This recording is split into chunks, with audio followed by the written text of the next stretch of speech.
আসসালামু আলাইকুম এভরিওয়ান, সবাই কেমন আছেন? আশা করি সবাই ভালো আছেন। তো সবাই ভালো আছেন, তো আমি ভালো আছি আলহামদুলিল্লাহ। এই যে হলো সুইচ গেট। এই যে এখানে কিছু কয়েক বছর আগে বা প্রায় 4 বছর আগে রেস্টুরেন্ট বানাইছিল, এখন আপাতত বন্ধ আছে। তো বন্ধ আছে কি কারণে জানি, এটা হলো সুইচ গেট। এই দেখছেন। আর এই যে আমাদের এক কথায় বলে চলে, বাংলাদেশের ফরিদপুর জেলা আমাদের বিখ্যাত পাট সোনালী আঁশ। এই যে ব্রিজের উপরে রোদ দিছে।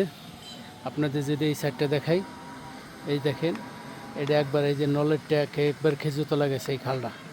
তো কিছুদিন আগে খেজুরতলা বাইশ হওয়ার কথা ছিল, বাইশ হওয়া নাই। ঠিক আছে, এই যে দেখেন, এটা হলো সুইচ গেট। তো সবাই ভালো আছেন? তো আমি ভালো আছি আলহামদুলিল্লাহ। আর এই যে যদি দেখাই সুইচ গেট, এই যে হাই স্কুল, এই যে হাই স্কুল দেখতে পাচ্ছেন। তো ভালো আছেন তো সবাই? আমি ভালো আছি আলহামদুলিল্লাহ।